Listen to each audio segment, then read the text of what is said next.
morning. Hello, everybody. Thank you for having me and creating this forum to talk about the co-author book that whoever found it. Thank you for identifying it and then highlighting it into this forum.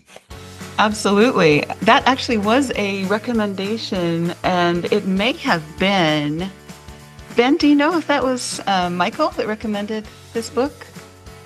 Oh, no, I don't know. You mean Navigating LinkedIn, that one? Yeah. No, I don't know how that came up. Okay, yeah, it was a recommendation, and I don't remember who exactly recommended it, but I thought it was a great idea. So I'm glad you were able to join us, and I'm glad that we featured the book because I was thinking it was going to be only useful if you had the premium tools and things like that. Actually, a lot of great stuff in the book. So thank you. Yeah, no, thanks, Paul. Yeah, there are things in there that people can, again, this is an endorsement to buy more stuff from LinkedIn or Microsoft because LinkedIn is part of Microsoft. But more an opportunity to great insights because I think for all of us who are professionals, we all have LinkedIn profiles. At least I hope so. And then we talk about some of those things of how do you, whatever role, you don't have to be in technical sales, or that's the thing about the book too, is we wrote it from a standpoint of whatever industry you sell into, or you don't even have to be a seller. How do you leverage it so your profile really stands out? And we don't talk about personal branding, but a lot of it, especially in the very beginning chapters, how do you set up your profile in a way that makes you stand out and the value you can bring? Because it's our viewpoint is it's not a resume. It's actually how you help serve others. And when you change that mentality, it's amazing the engagements and the things you start to happen when you create that opportunity to just have relationships digitally versus and complement the face-to-face. Absolutely. Well, let me do just a real quick welcome and kind of a orientation and things like that to anybody who's new to this call. I think most of us have been to one of our book clubs before, but also and a welcome to Brian. Then I'll let you introduce yourself. And I know we have some questions and thoughts and things that we'd love to share with you. And I'm really happy that you're here. But just really quickly, this is our book club for aviation sales and marketing professionals. And we always have more people listen to this after the fact than we have attend live. But I'm really happy that you guys are here. A couple of things that we've noticed about LinkedIn in the aviation industry. We've been tracking this for quite a while, in terms of being a marketing company in the aviation industry. Over the last 3 years, our top performers as far as lead capture or initial lead contact for us and for most of our clients have been YouTube and LinkedIn. They've been kind of trading places over the last 2 years. So that's why we're really leaning in to LinkedIn as one of the things that we are doing the most over the next few years. And that's part of the reason that we chose the book. So I'm really, really happy that you're here. Did we want to really quickly just go around the room and have everybody introduce themselves? Because we don't have a ton of people. John, you want to go first, and then Ben, and then Angel, and then Ali, and anybody else who is on the line? You want me to go first? Please, yes. My name's John Williams. I play the part of a CFO on TV. I'm also the cyber tech and whatever back office stuff that she needs. But this is her game. She's a rock star. Thank you. Okay. Well, I'm Ben Nivert. I am the Chief of Staff for DBT Aero. And I'm really interested in optimizing what I can get or what we as DBT can get off of LinkedIn. I know my image is missing for a moment. I'll be back on screen here in a second. I'm just aside from the camera, just sorting something out. But I'm certainly listening. And Brian, I'm very interested to hear what you've got to say. And DBT Aero happens to be the coolest aircraft ever invented, and you will soon see them whizzing over all cities.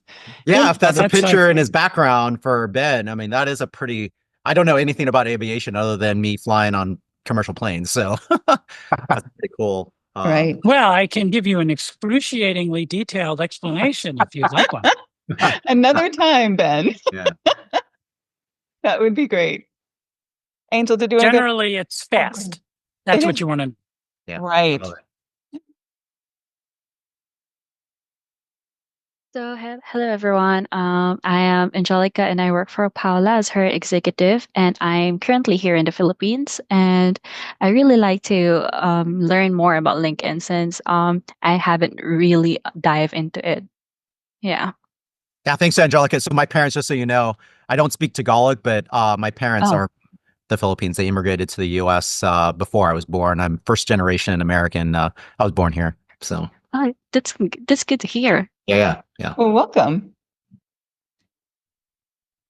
Ali, are you able to? Yes. Okay. Hello from Pakistan. All right. Hi. Fantastic. Good to see you. Thank you so much. I'm Muhammad Ali. I'm working as a content team leader with ABCI, and I'm glad to hear we've been connecting through LinkedIn as well. And we are targeting our Asian market in 2025. So I'm looking forward to hear some, you can say, tips and tricks to gain the attention of decision makers for our sales pipeline. And Ali's been doing a Thanks, great Ali. job of connecting with folks in Singapore and Kuala Lumpur and Malaysia and all over the Southeast Asia market, which is huge on LinkedIn now as well. So I love it. Yeah, thanks, Ali. It's nice to meet everybody. I think that is everybody who is willing to speak. I think that's it. Other than you, Paula, because Right? I Okay. think Fantastic. Ben's AI thing is technically not officially a I person. know. Yeah, we don't let robots speak in these, so Yeah. that's cool. At least not yet. Yeah. Great. Well, thank you once again for coming. Please do introduce yourself. And I know we probably know a little bit about you from what we've read, but of Yeah. course, there's always more to the real person. So, and we just learned you were second generation Filipino, so that's Yeah. Philippines. Yeah, absolutely. So thanks, Paul, and thanks you again, everybody. It's nice to meet everyone. So I've been in Microsoft, it's hard to believe, over 18 years. I currently lead a global ISV portfolio. And again, I don't like to use acronyms because people go, what's an ISV? Imagine another software company building their scenarios on top of our platform. And so I lead a global partner sales organization that helps our partners grow their revenue with us. And so it's a win-win across the board. Prior to this role that I've been in for a little over 5 years, I've been a sales leader, a field seller. So some of the roles you have in the context of selling our Microsoft Cloud value proposition to end customers. So with all of you looking at how would you take advantage of LinkedIn, I was somewhat of a poster child because even though I look young, it's the Filipino genes, it's the Asian gene. It's one of those things that I realize that when you have as sales professionals or whatever you're trying to do in life, a lot of it comes down to, especially COVID taught us that you can't always build relationships when to meet people face to face. And because that's the challenge is like one, people, will they invest time to have coffee with you or lunch or whatever it is? So how do you build that credibility? Well, one of the best ways to build that credibility is having a LinkedIn profile that really showcases your, what I call authority or expertise or experience so that you become interesting so that when people are looking for answers for a problem they're trying to solve, guess what happens? They look for these people who can talk about it, and eventually they might say, "Oh, you're trying to sell to me." Well, yeah, probably, but when you're building those relationships, that's where it comes in. So I live in the Seattle area. For anyone who's been to the Pacific Northwest, it's I know Angelica and Ollie. It's basically the outside of Alaska and Hawaii. It is the state on the very west side, bordering Canada, where I was born and raised in a state called Oregon, which is just south of the state of Washington. And then I went up to school up here. I met my wife in college. We have two amazing daughters, two dogs. And like you, John, we're passionate about motorcycles. I'm passionate about fast cars. I just love driving fast cars and big outdoors person, love skiing, being outside. In the Northwest, you're kind of forced to do stuff because in the wintertime when it gets cold and dark, it doesn't rain as much as people think. What I enjoy doing is like being outside and actually try to go to the mountain, go skiing as much as I can. So I wrote the book, and I'll pause after this. one of the interesting things about LinkedIn is that as I realized as a personal kind of bucket list item, I'm like, I would love to write a book. Never done it before. So I in my feed, there was this person that commented on someone else's book, and this is Melanie. And I said, "Oh, this is interesting." So I bought it and I read it, and I'm like, "Wow, this is a really good book." But it could be elevated to really drive more conversation, not just for someone who's small business, because the way that she wrote it was really for someone who may be a small business owner. I'm like, well, what if what if I did V2 with you and wrote it for an enterprise seller, for someone who sells to people like in the aviation industry? I can imagine like people are selling multi-million dollars worth of airplane stuff. Yeah. So it applies. And I'm like, well, why don't we do that? So it was one of those things that we started, and then COVID hit. And so it put a little kibosh because we thought we were going to be able to put that book out pretty quickly. But it was good that COVID, I mean, I'd say there were some bad things about COVID, but Well, of course. the thing that happened is that it created the opportunity for us to really take a chance to write it, because the moment that we're out of COVID, what's the innovation started to occur? AI. So there's some reference. I mean, we could probably write V3 because there's much more relevance to what you can do with it, but we wrote it so that it gives an opportunity. And for those of you who got a chance to read it, gives an opportunity to really look at and go, whatever role you're at, especially in the aviation industry, how can you use LinkedIn to benefit building digital quality relationships, to have the conversation either start or continue or nurture? Because hopefully all of you would agree, when someone wants to buy, let's say, something in the aviation side, they're not going to buy something right then, most likely. Exactly. You have to build the value proposition. And how do you do that? Well, you build that value proposition over time, because you can't meet with them all the time face to face. And you probably notice, for those of you who follow me or connect with me on LinkedIn, I'm very consistent in posting things. Yeah. And it's relevant because it draws attention. Whether or not you care about what I talk about, it just builds the conversation, so that over time, if you're attracting the people that want to have a conversation with you, guarantee you're going to get those people to start talking to you. So let me pause. And I know it was a longer intro, but let me pause, and we can take the conversation wherever people would like to, Paula. Well, what's interesting is there's a sort of a corollary to LinkedIn that I found out by accident, and that was that I've had people contact me and say they're going to be in the area. How about if we meet for coffee? I said, okay. I've never met the guy before, right? So I go up to Park City, and real nice little restaurant, and meet this gentleman. And I'd never seen him before, but I saw his picture on LinkedIn, and I knew where he was coming from, basically what he wanted to talk about. And we had a coffee turned into about 2 hours worth of business discussion. Yeah, in real life. Yeah, in real life. Great example, John. Right. And, one of the things that I really liked about the book is you talk about breaking out of the digital world and sending people like a gift package and, things like that, so that you exist in multiple dimensions. Mm-hmm. Because, things that happen on the internet are only semi-real. But once we take that relationship another step and actually meet them for coffee, or send them something in the postal mail or something like that, it really kind of breaks that third wall and becomes a real relationship. So I really like that aspect of it. But that's a good example, John. One other thing I wanted to ask you about is kind of the I guess, being on the inside, with Microsoft, you have and maybe this is probably a question that's going to come out in volume 3, so don't spill the beans if you don't want to. But, kind of the evolution of LinkedIn, it started out as almost a resume sharing platform.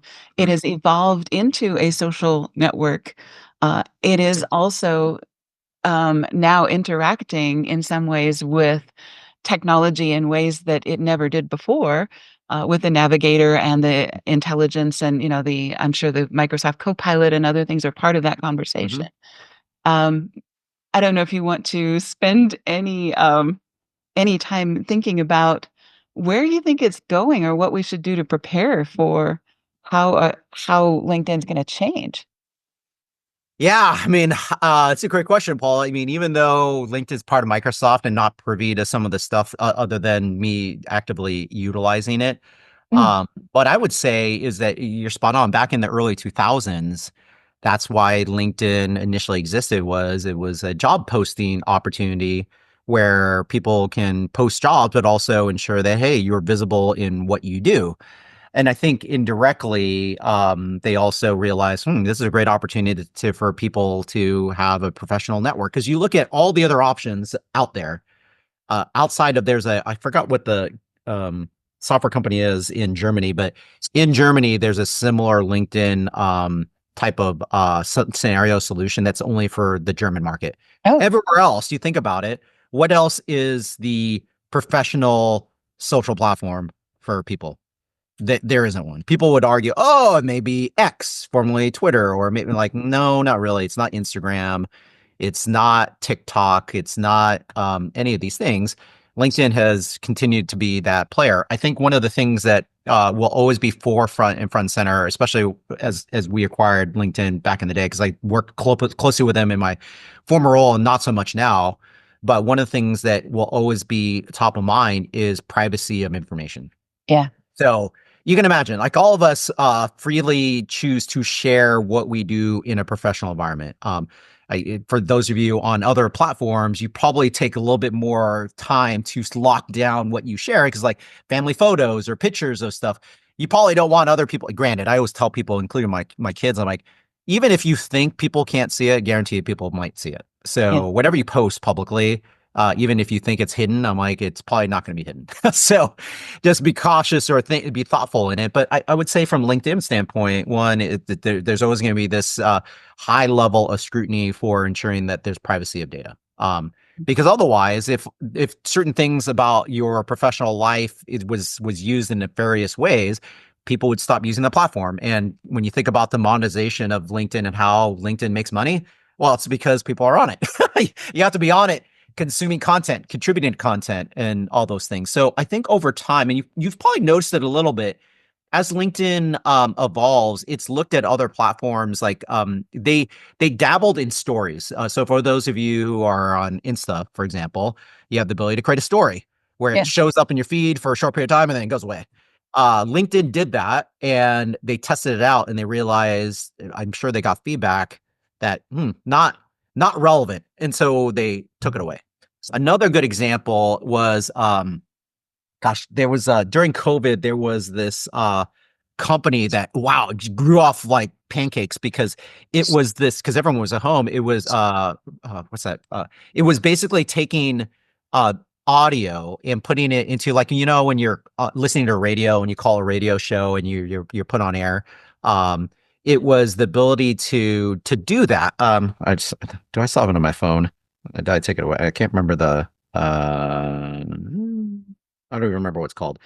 One of the live tools for it was a tool to allow people to kind of jump in and jump out of conversations via audio. It's like similar to X Spaces, if you've used that, where you're on Twitter X and you can join a conversation, raise your hand, and they'll put you on stage so you can start talking. So LinkedIn did that. So LinkedIn did LinkedIn Audio, and it still exists because that's the type of scenario where people, not visually, but people audio can do that. So I think a couple things that, again, I know this is being recorded. This is not a induction of me saying this is what's happening. This is just my point of view. I think that will continue to happen, is that LinkedIn will continue to look at what other social platforms are doing and determine, does it make sense to do that in their platform for a professional standpoint. The other big one, if you've already seen it, especially if you have subscribed to Sales Navigator, the other thing that is coming up is a lot of incorporation of agents and AI.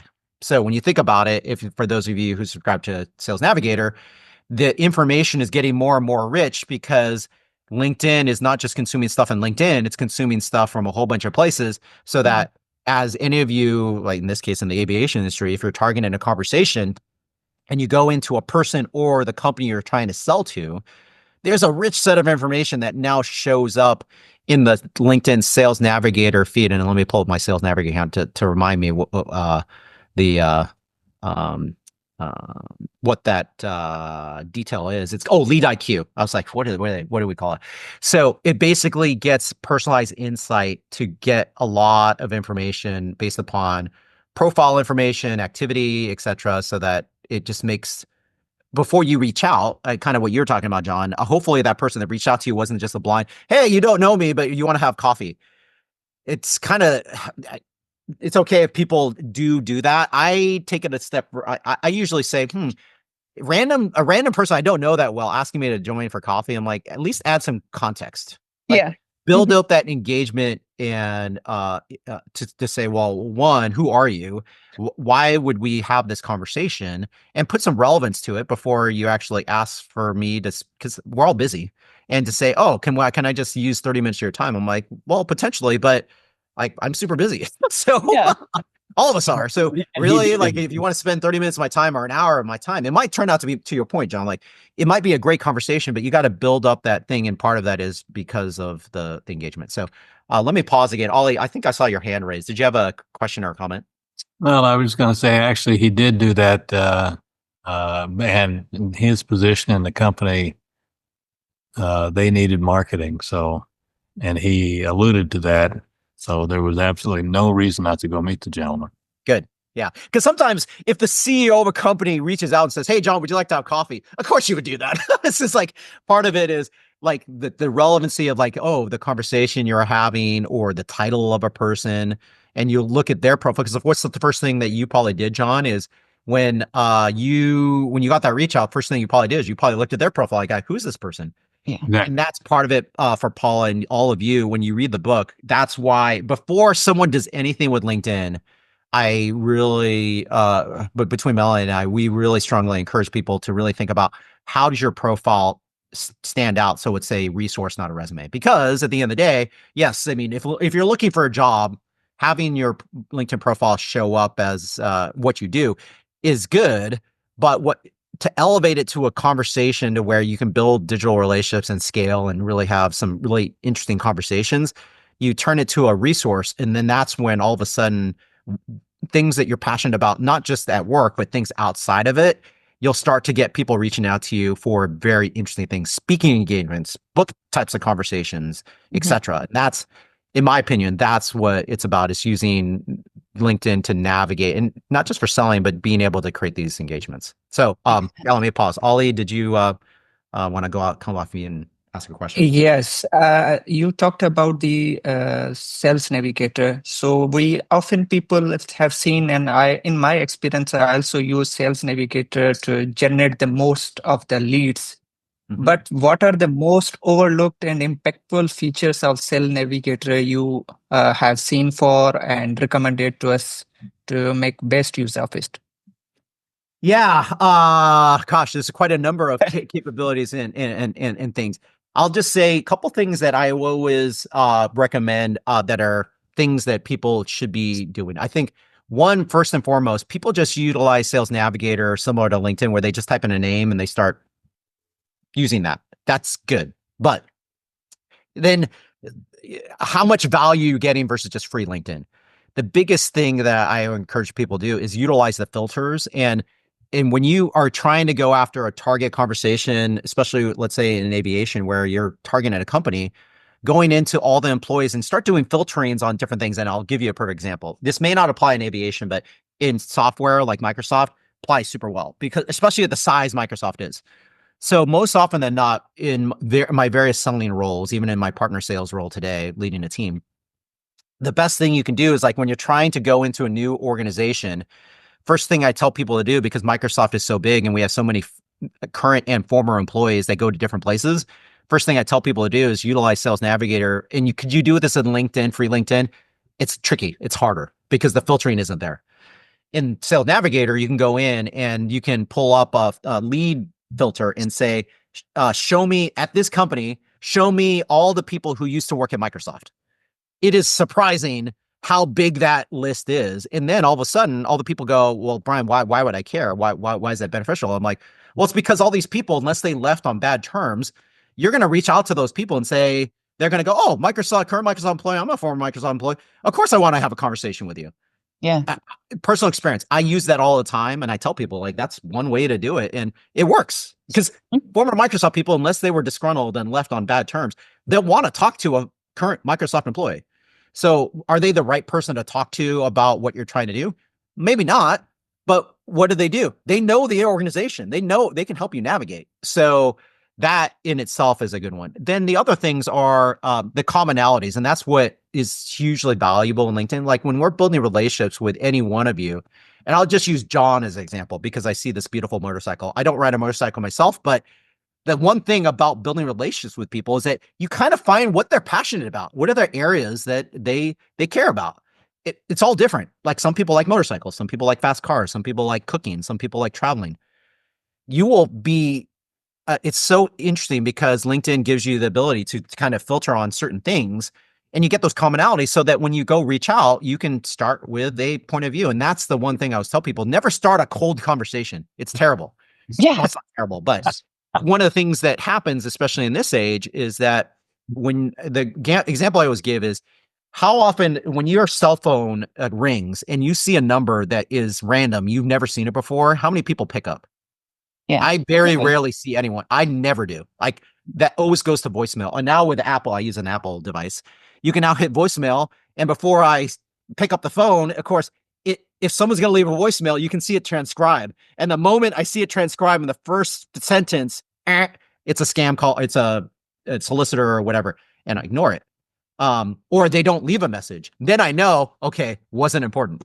Yeah. So the thing about that with LinkedIn is, to your point, Ollie, you use all the features that gives you the ability to create relevant conversations based upon what they're posting, relationships of people they're connected to, where they went to school. Those types of things show up and you use those filters. Another good one that I leverage, and again, it depends on your edition, and I can't remember the Sales Navigator. They've changed it to where if you, when we wrote the book, we commented on it, but it may have changed again. But one of the things that happens is that if you have the highest Sales Navigator subscription, there's a capability called Smart Links. So what does that do? It gives you an opportunity. So in any of you on the call today, you might have a situation where someone says, "Hey Ben, about this that plane that's in your background." They might say, "Hey Ben, great conversation. Can you send me what we talked about in the presentation or PDF material or additional documentation of the conversation we talked about?" So what do people do? They send an email with a whole bunch of attachments. Mm-hmm. So the one thing with those attachments, that's good, but you have no idea, did the person open it? Who looked at it? Because I'm not sure in the aviation industry, but in software, there's not one buyer. There are several people in the buying committee, and what you end up doing, and we talk about this, Melanie and I talk about this a little bit, is when you utilize things like Smart Links, it gives you the opportunity where when you send it out, you're still sending an email, but you say, "Oh, Ben would send it to me and say, 'Hey, Brian, thank you for the conversation. This link contains all the resources that you've been looking for.'" So what happens? I click on those links, or I click on that one link, and it opens up to a kind of a container that has all the resources you want to have, websites, presentations, etc. What does Ben see? Well, Ben sees did I look at it? Because when you click on the link, it tells Ben, "Oh, Brian opened it." Mm-hmm. It tells him how long I was on it. It tells him, like, let's say Ben put in 4 pieces of information in that commentary. It tells Ben that, "Oh, I looked at all 4. And even better, if it's a buying committee, if I forward that around to other people in my organization and they click on that link, Ben also sees, "Oh, so-and-so, Ollie from that same company also clicked on this link and Ben's never met him before." So you start to build that insight on the information. So again, it's not creepy to go, "Oh, hey, I know all these things." It's to give you signals that that person or that you're building a relationship where they're starting to care. And as a seller, that's super valuable because it's a buying signal. And then okay, whatever you're sending and whatever you're talking about is working because it's getting more and more attention to go do that. So the last thing, Ollie, and I know again, I comment on long-winded answers. The last thing I would say is super valuable, especially in larger organizations, is the integration with a CRM tool. So whether you use us, and again, it's not an endorsement to use Dynamics, but whether you use our CRM solution or the other big one, Salesforce, there's an integration. So the best thing is that if you're trying to capture notes, and again, it's a team sport. I'm sure in aviation, same thing. You have not just one person, you have like multiple people trying to sell the scenario to that company. It gives an opportunity for people to understand and see when you want them to. Oh, I sent this note to Ben. Great. Let me tag that and click a little box. So that conversation that's happening in LinkedIn Sales Navigator or LinkedIn Messenger pushes back into your CRM tool. So that's more advanced. That's more like, would you do that as a small business? Not necessarily, but in bigger organizations, that makes a huge difference, because then you're saving sellers time, because when sellers are communicating in whatever they're doing, who wants to go into a CRM tool and type in the same notes? No one. Oh God, no. A waste of time. Right. But if you could do it because you're having that conversation like in an email, but it's on LinkedIn, and you just check a box and say, yes, please push this into the record in my CRM instance, then everyone gets benefit to it. Then your sales manager who's asking, hey, Paula, did you make this call? When is the last time the conversation?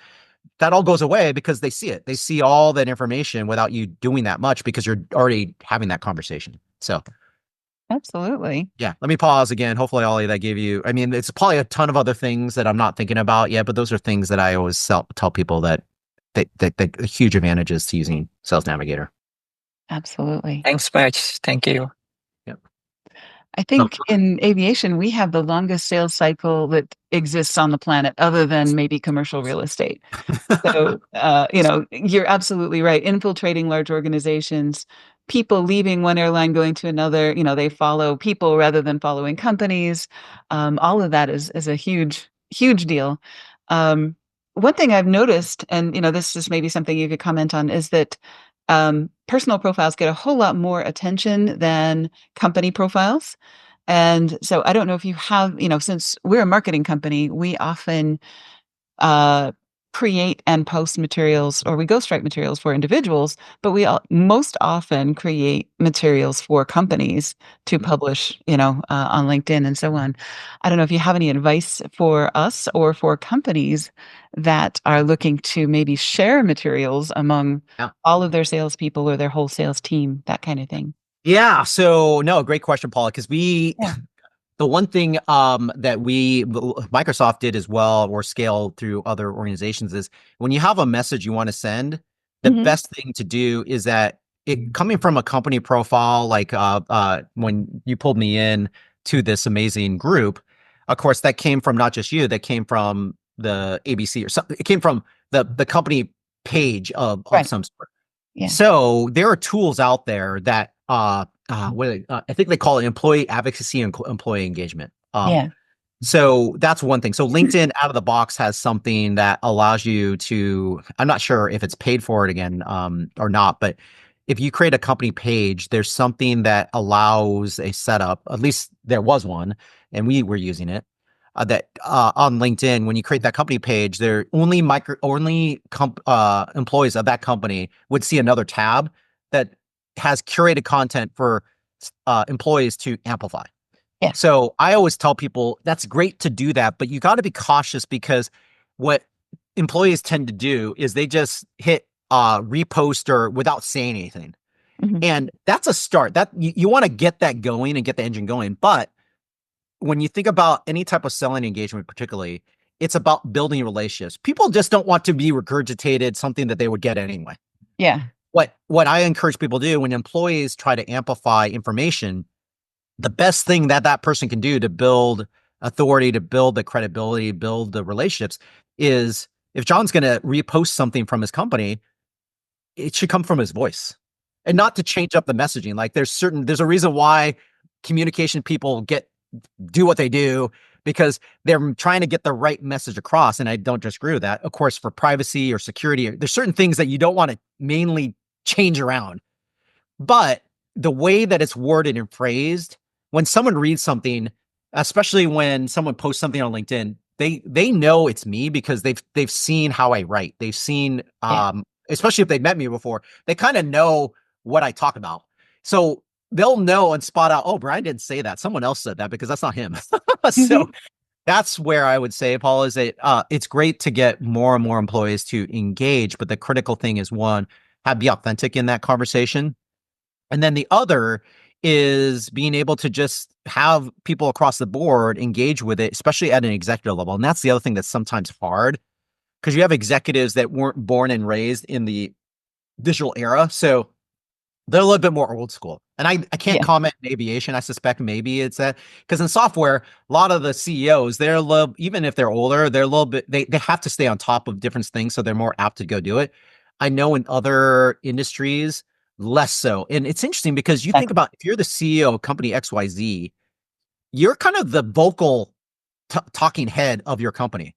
Yeah. And again, Brian's opinion, I think it's a missed opportunity when you don't have that person be visible digitally, because they're at these events. Like you go to whatever the big aviation industry event is, I can imagine those people are front and stage on the podium and speakers. I'm like, well, that's great. But imagine if you did that on LinkedIn or did that digitally, you're just exposing yourself to a billion people. Like, because that's the one thing I should comment too.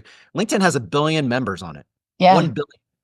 And so when you post something, again, depends on the algorithm and what you're doing. But the biggest thing is it just creates scale and creates visibility. Because then when your executive posts it, the one thing that could then occur naturally is that all the employees engage on that content. So then it shows up on people's feeds. And that's the thing, is like that's how stuff gets viral. The more people that comment and more people that talk about it, hopefully in a very all the content's good, then what happens?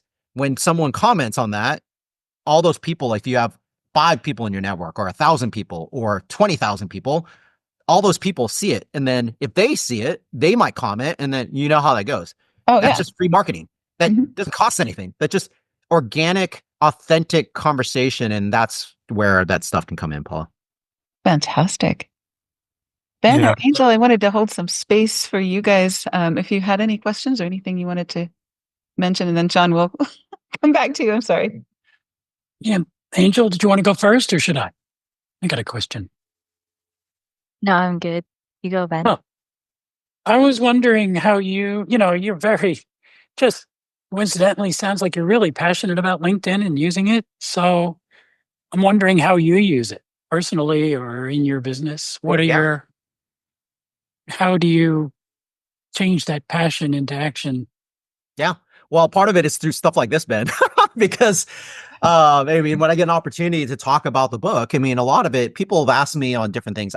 It started with, Ben, I realized that for me, it creates, even though I look like an extrovert, I'm not, I'm really an introvert. And so one of the ways that allows me to scale, and especially too being in a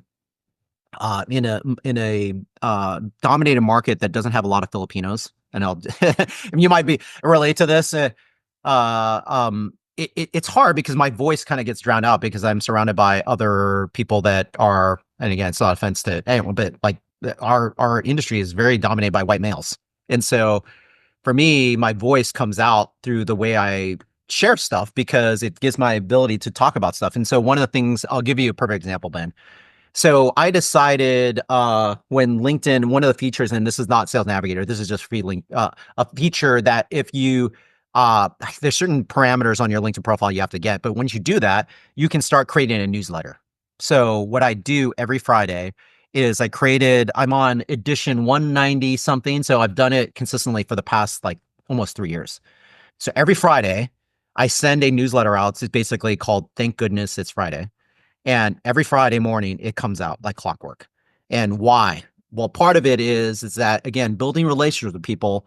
People have gotten to know me over time because what do people see? I always look at my phone and go, what happened this week? What's something that happened personally in my family, whatever it is. And I post about it. Like this last one I did was my youngest daughter had a birthday. She turned 15. She just started driving. So I posted, again, it was, people go, Brian, that's a really personal picture. I'm like, well, you think about and maybe John, you can relate to this because you had this conversation with this person recently in this story you told. When you have conversations with people, are the conversations always about business? I've never had a situation where that's the case. Zero. I mean, someone might say, oh yeah, it's 100%. I'm like, no, that's not an interesting conversation then. For me, the conversation is I'm building a relationship with someone I'm getting to know. Like, what are your passions? What are the things that you care about? What's your family like? And so that's where I take a little step further because people on LinkedIn says, oh, LinkedIn is not Facebook. It's not supposed to be personal. I'm like, I slightly disagree with that because in relationships, things don't get too personal, but things are about building human connection. So people want to get to know you. They don't want to think of you just as company working for Microsoft. They want who's Brian as a person. So I've used the platform to share a little bit about myself, not too much, but enough that people relate to it.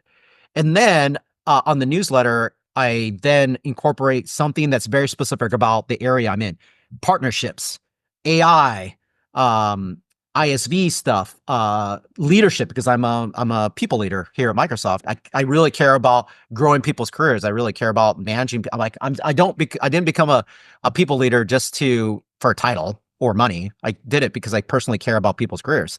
So I talk about leadership and I talk about social selling. So what's great is that it attracts people to listen to that, and then they get to know me at the same time. So people I've never met before have commented and said, "Oh my gosh, Brian, I like, how's this doing? How's this doing?" Like, for example, for all of us who have aging parents, it was super hard. I talked about that.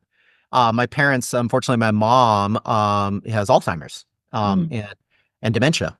And so my sister and I had to take her to a assisted facility with my dad, and I took pictures of that.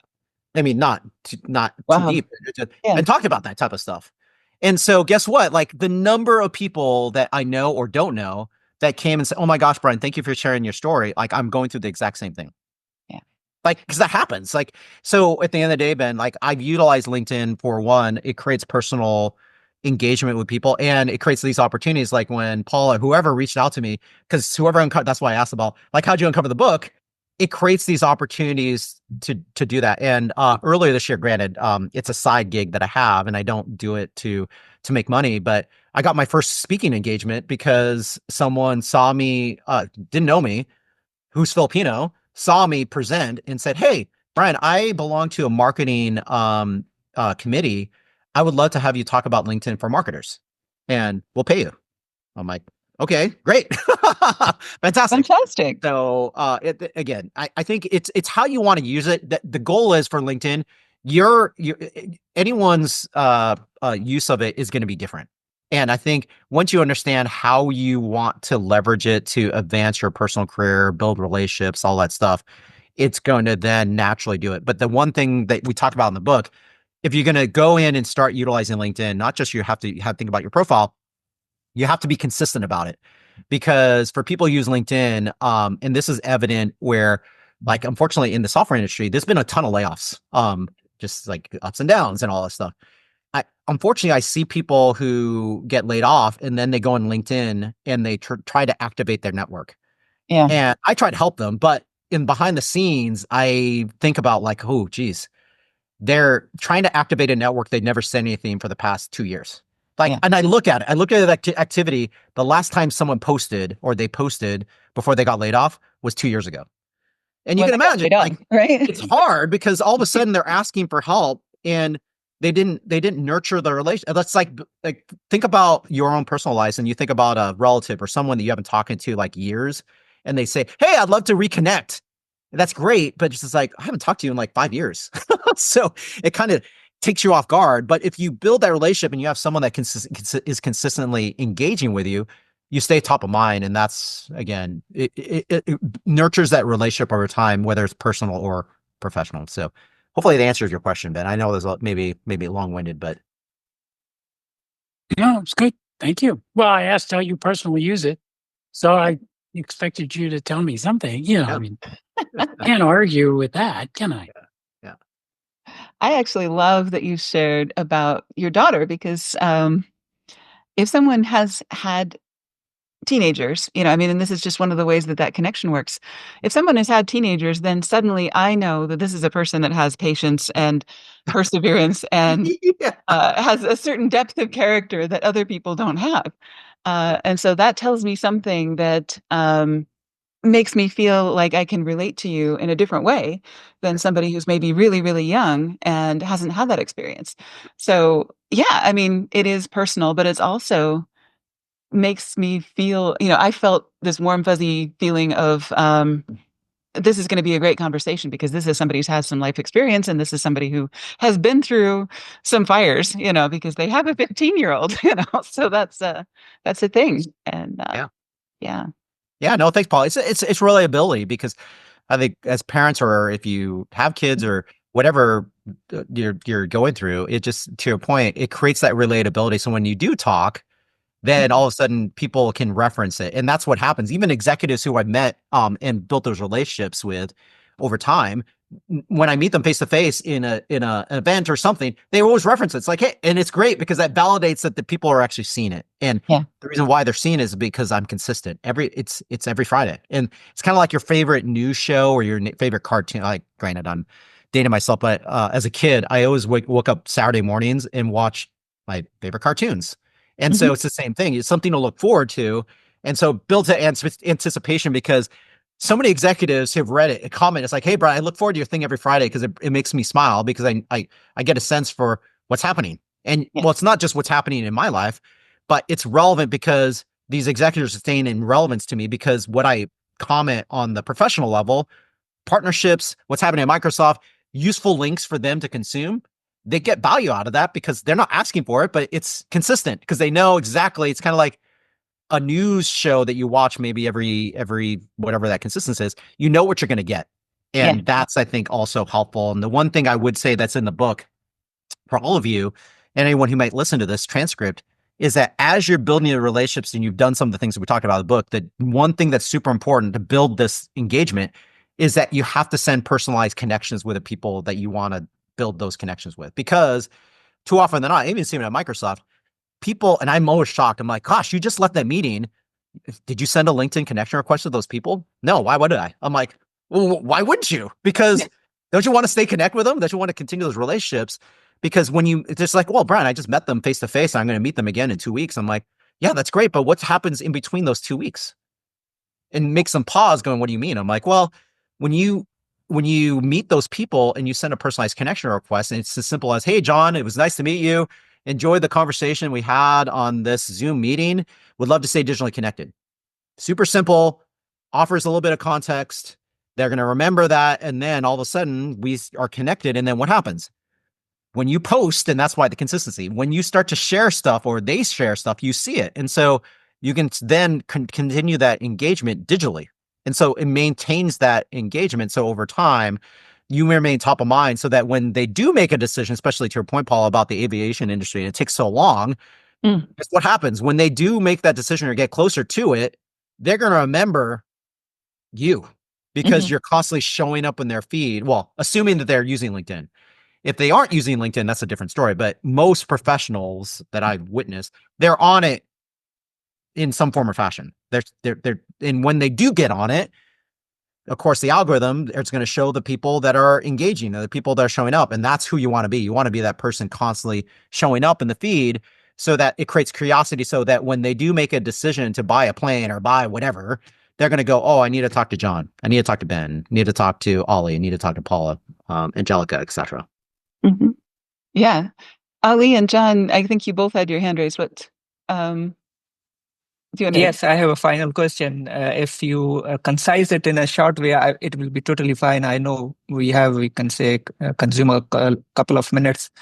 Just want to understand that in 2025, you talked about consistency. I'm a very frequent and very loving about the consistency. I really believe on that. But do you think that consistency only matters here? If I'm only posting about relevant to my industry or relevant to only images, does this industry will evolve through the video generation or self, you can say, promotions as well through video marketing? Or this LinkedIn is still will be, you can say, more focused on the, you can say, captions and storytellings, etc. Yeah, I mean, Ollie, I think you've probably seen it. And I was just looking at LinkedIn because you probably noticed on the feature video is being very prevalent. And I haven't got, so when I switched roles, well, I didn't switch roles, but I shifted focuses a year. I used to do a very consistent kind of video LinkedIn event podcast to where anytime you can get and articulate the authority you have or the insights you have, people appreciate that because It's about relationships. When people see you on camera, or they see you talk, or they see you interact, they get to know you. And then you build the trust. That's with anything, especially for all of us in sales, it's trust. People buy from people. They trust and they know.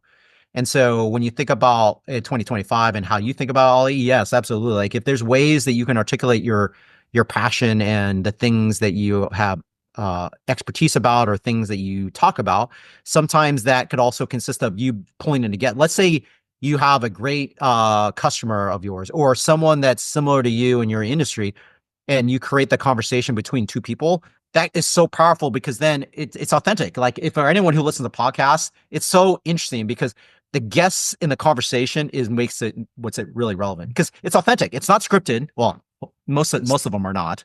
Some of them are. But when you can create this authentic, like we're having today, like, hopefully I've gotten to know a little bit about each of you. You create that connection point because it's authentic conversation. And if you like the person, great. You may not like a person, but at least you got the reality of like who they are. And if you choose to want to continue the dialogue, then you at least know what you're getting. I think the other component, Mohammed or Ali, is the ability to comment. So it's not just about you. We talk about this in the book. It's not just about you posting. It's about engagement. And what do I mean by engagement? People think, oh, Brian, you post every day. I'm like, well, if you look at it, yes, I post consistently, but you'll also notice I just don't post about my stuff. I comment on other feeds. And that's just as important. It's not just about Brian sharing his point of view. It's about me also engaging in other people's content, because then you draw interest. Because let's say an executive at this aviation company you're trying to sell to says something. I always tell people it's not for you to immediately go in and try to sell them something on LinkedIn. It's about you generally taking an interest in what they shared and saying, hey, I appreciate what you shared. Here's my point of view. And you don't say anything about what you're trying to sell them. You just kind of share something and comment and engage. High probability they're going to remember that. And if because there's sellers out there that all they try to do on LinkedIn, and that's the unfortunate thing. LinkedIn, they think, oh, it's like I'm going to do on email, and they spam a whole bunch of people on LinkedIn. I'm like, that's what Melanie and I talk about. Don't do that. Because you're just creating a tool to do not so good behavior for selling that's going to not help you. What will help you is if you use LinkedIn to build these authentic conversations, build the trust. And then when the time's right for you to position that value, or because you've been adding value without people asking for it, they just constantly have been seeing it, they're going to reach out to you and ask for something. They're going to say, oh, Ollie, that conversation we had 6 months ago, I'm ready to have that dialogue. And I have so many examples for me that it works that way, because again, it's about those relationship building. So thank you so much. Yeah. Great questions. The interesting is, just like you think, and you're right, that I enjoy motorcycles, but because you indicated you drive fast cars, I can tell you that when I grew up, I used to race cars before there were racetracks, street racing. And we used to build the cars. And then later on in that life, I ended up in San Francisco in a shop that tuned up all the super cars. So and one of the benefits of that is once you get it tuned up, you get to go drive it to see if it's good. And I used to always take cars up on 101 and 105, 115, 130, whatever I get away with, to make sure it was tuned properly. And in fact, even though I like motorcycles, I just acquired a fast car. It's supposed to do 165, so we'll see. I love it, John. It reminds me of if you watched the movie Ford versus Ferrari. Yeah, I would. I did. That's a good one. Yeah. I can imagine you're one of those. Whatever that gentleman was that was driving the initial Ford GT. You're probably one of those people that were driving around and giving that feedback. Yeah, love it. That's fun. Angel, was there anything you wanted to jump in with, or you good? I don't want to put you on the spot. I just want to make sure you have a chance. Yeah, it's okay. I'm good. I just take notes because I'm really not into LinkedIn for the past few years. Because I was really focused. For the past 4 years, I was focused on in my work. I have a 10-hour shift for the past 4 years. So yeah, I can relate to what Brian said that you've been gone for for quite some time, then you want to reconnect. So I think I can relate to that, because the past few years I was not active in LinkedIn. Then when I resigned, then that's when I go to LinkedIn again to do some reconnecting. Absolutely. And that's one of the nice things about it is, if you have a network, it can sleep for a certain amount of time. It's probably not a great idea, but, I've known a lot of people that have been kind of dormant on LinkedIn, and then, they are able to revive that pretty well. People are pretty forgiving, I think, of somebody who's been under a rock for a while. And that's a good thing because it happens to all of us, right? Yeah. Yeah, you're spot on. I mean, I think a part of it, don't be hard on yourself, because it just depends on how you want to use it and how it benefits you. Yeah. And I think it's just it's like I'll give you a good example. With working out, I used to be consistent, and then I lost that consistency and trying to get back into it. Like, you start every new year going, okay, what are my goals for this year? And one of my goals was, okay, I got to get back into a consistent workout that I haven't been doing. And what I would say is give yourself grace and just get started. Yeah. And take the first step. And then when you take the first step, don't feel like, oh my gosh, I got to do it again tomorrow. I always tell people, take in bite-sized chunks, like working out. If set a goal and be intentional about it, and say, you know what, I'm going to carve out twice a week to do this. And then when you do that and you realize, oh, that wasn't so bad, I've now got the habit. Then if you choose to, and it makes sense, then you increase it. And then over time, it becomes natural. It becomes as simple as like brushing your teeth every morning. You don't think about it, you just do it. And so for me, that's why I think about LinkedIn is like I post things intentionally, because for me, it takes less than 2 minutes to think about what I want to share, and I share it. And then it creates a whole bunch of conversation that allows really insightful and good dialogue. And then it builds your network so that when there's future opportunities that come up, not just in jobs, but just, as I mentioned, like it's amazing how LinkedIn can offer up different opportunities to connect with people because you start to be more visible. So. Definitely. Great. Well, let's kind of leave it there, unless there's any famous last words that anybody wants to throw in, and we'll maybe give the last minute to Brian. Any one thing that you want to leave us with that we haven't asked you about that we should have? No, just again, appreciation and gratefulness that you identified Melanie and my book. We are super thankful that you gave us an opportunity to connect with all of you. Just welcome the ongoing conversation. If I can help out at all, just message me. Happy to, if there's something specifically that you want to ask, just ping me offline. Otherwise, thank you. It's great to have gotten to get to know each of you a little bit, and just appreciate it, and have a great continuing on of 2025. Absolutely. You as well. Enjoyed the conversation. Yeah. Thank you so much. Thank you. Thanks, everybody. Okay. All right. Thank you Cheers. so Take much. care. Bye-bye. Goodbye.